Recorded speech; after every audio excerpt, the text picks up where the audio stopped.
What's more satisfying, finding a perfume that you love, absolutely love at first sniff and must have, or slowly but surely falling in love with a perfume you weren't quite sure about in the beginning, but then you couldn't stop thinking about?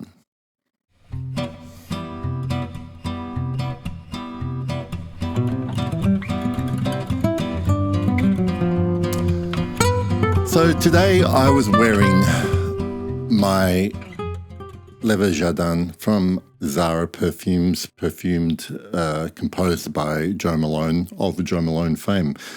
And I was thinking about how I very distinctly remember smelling this for the first time when I got a sample of it and just instantly being amazed by how good it was. I just, for some reason, had it in my head that it was going to be okay, but the whole Zara thing was probably playing tricks on my mind, and I was really blown away. And subsequently, with more wares, and now that I have a bottle, all those instincts have been confirmed over time. Because you have to wear perfume more than once to really know you love it. But it got me thinking, there are a few perfumes that I own that I know very, very vividly remember the first time I smelled them, and I loved them right from the get-go. So I'm going to talk about those, and then I'm going to talk about perfumes I currently love, but it took me a little while to get to know them and appreciate them, and now I just probably could not be without them. I've already mentioned Leather Jardin, and the other one that came to mind immediately was Dior's Au Noir. So about 5 years ago, 5 years, pretty close to the day, I got a sample of Au Noir in the green juice, obviously, and sprayed it on. I don't think I'd heard much about this perfume before, and sprayed on my wrist, and I just could not remove my nose from my hand for however many hours it was there for the next little bit. And since that point in time, it's been such a trip in acquiring this bottle, and I couldn't have done it without the help of people, but I'm so grateful and thankful that I own this original Au Noir in that lovely green juice. I've mentioned this before, and this perfume, again, was a sample that I never expected to smell, but it came in a package of various samples. I happened to spray it on, and I just couldn't believe how much I loved it. I think this one really spoke to me on a subconscious level, because it was a scent that, when I think back on, could easily have reminded me of a particular scent of my childhood. And I'm talking about Equipage Geranium by Hermès. Absolutely loved it then, love it just as much now. In fact, with some of these perfumes, and in particular this one, every time I wear it, it's not necessarily that it changes, but it just really highlights to me how that initial instinct was correct, and it's a bit more than just that first impression. The last bottle that this happened with was about a year and a half ago. I happened to smell this at Exance, and it just kind of really blew me away by how good it was. And maybe it was just the excitement of the environment I was in and smelling it, but it really, to me, smelled like nothing that I had smelled like it up to that point. I'm talking about Gilded by Bougie Bougie. it was an instant love, and I knew that at some point I would need a bottle of it. I want to talk about something that I don't own that I'm likely to eventually get a bottle of, because really the main reason I haven't got a bottle of this is because it's expensive, and my budget basically hasn't allowed for something this pricey up until like I'll finish my sample and then I'll probably get a bottle, bite the bullet. But from the very first time I smelled it a few years ago now, I was spellbound by Angelique Noir from Guerlain, and my opinion of it hasn't changed, and I'm definitely going to be the owner of a bottle at some point in time. Okay, so now I'm going to talk about 5 perfumes that in most cases I probably would say I did not like and now very much love. So the first one I'm going to talk about, because I've talked about this one and my initial interactions with it over a long time on this channel, and that is Guerlain's Habit Rouge. This is the EDT. Quick, I'll make this quick. I, for some reason, was compelled to always spray some of this on every time I passed it at a department store counter. I really had this kind of motivation to want to get why this was a classic perfume. And each time I sprayed it on, initially, really what I didn't like about it was it, admittedly, a man in his, at the time, probably mid to late 40s, was thinking that this smelled a bit like old men that used to wear this when I was a kid, because it's been around since the mid 60s. So I think initially it was that.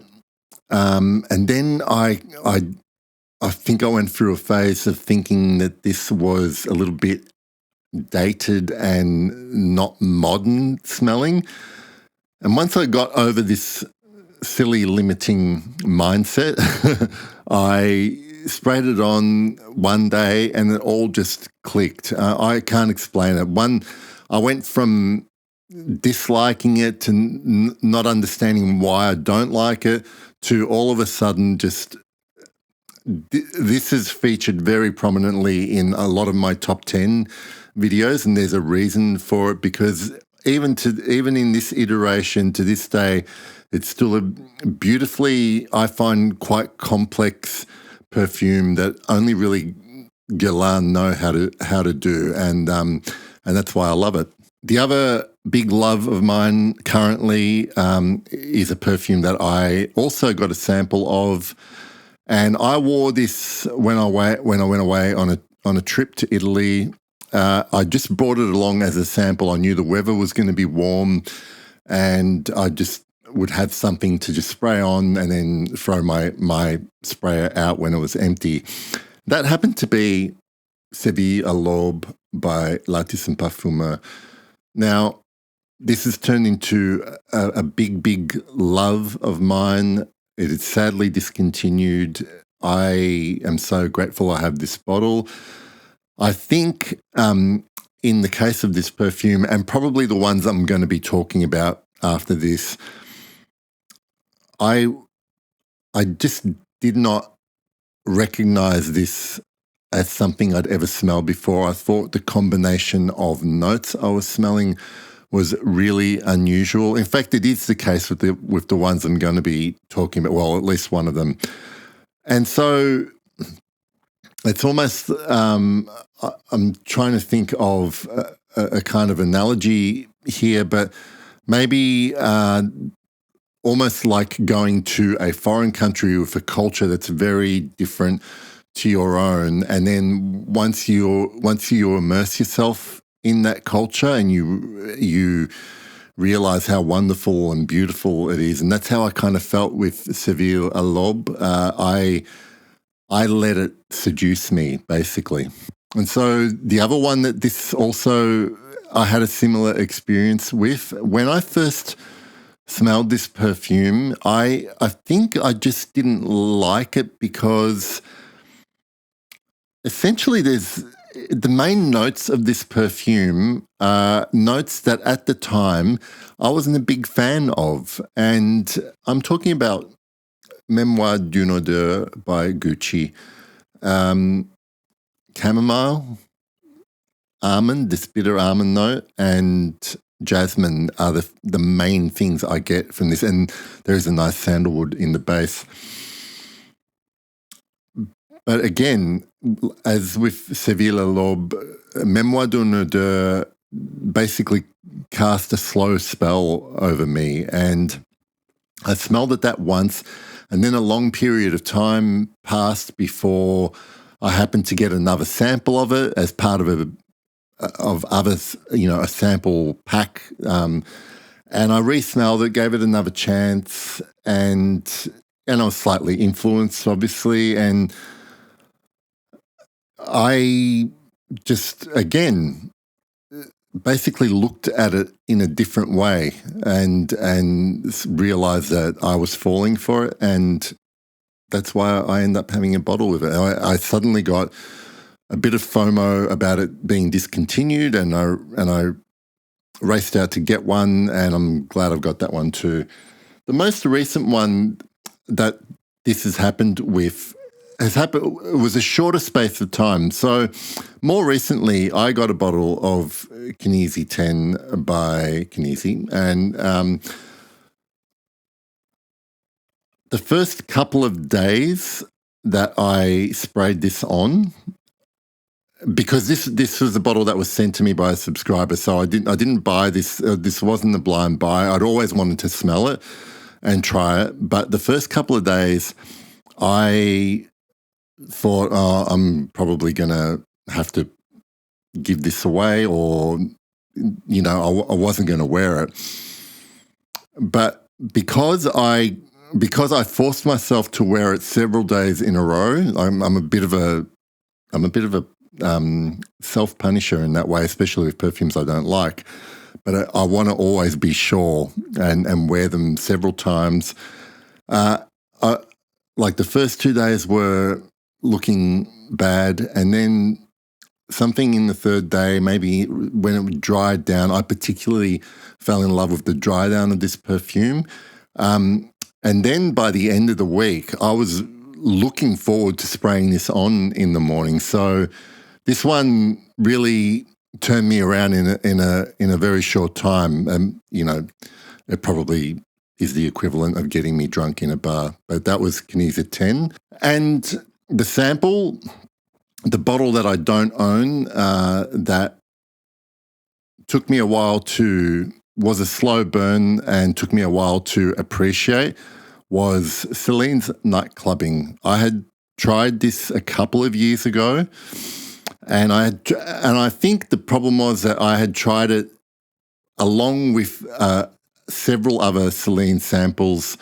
And so it kind of this one was a case of getting lost in the mix. And essentially, what can happen when you sample too many things in close proximity within a short time frame is that your impressions my impressions can get a little bit jumbled. So I had an impression of Celine as a house, and I had, very vague memories of individual perfumes. And I think I just found night clubbing, I actually just found night clubbing okay, a little bit not exciting. When I got a sample of it again, after a considerable amount of time had passed, I sprayed it, I wore it on its own without being in the middle of sampling other perfumes, and night clubbing is that perfect case of showing its layers one wear at a time, and it was really quite getting to know you slowly kind of situation, and then realizing that once I get to the end of my few mil that I have left, I'm really going to miss you, and I am prepared to pay Celine prices to get some night clubbing. To answer the question, what is more satisfying, to find that instant love when it comes to perfume, or that slow burn and long-lasting, everlasting, satisfying relationship you have with your perfumes? I tend to lean on the side of the slow burn. I find it personally more satisfying because I know I gave it a chance, and I let that perfume speak to me. I gave it an opportunity to speak to me. Not that the instant loves didn't, but I was kind of a cheap date on those ones, and the slow burns I really find satisfying because I just enjoy wearing them, and they're also the ones that tend to show a new aspect of itself with each wear. Not every time, but they kind of reveal themselves slowly. So that's my instant loves, slow burns, and I want to hear about all of yours in the comments. I hope you enjoyed the video, and I will see you all soon. Bye.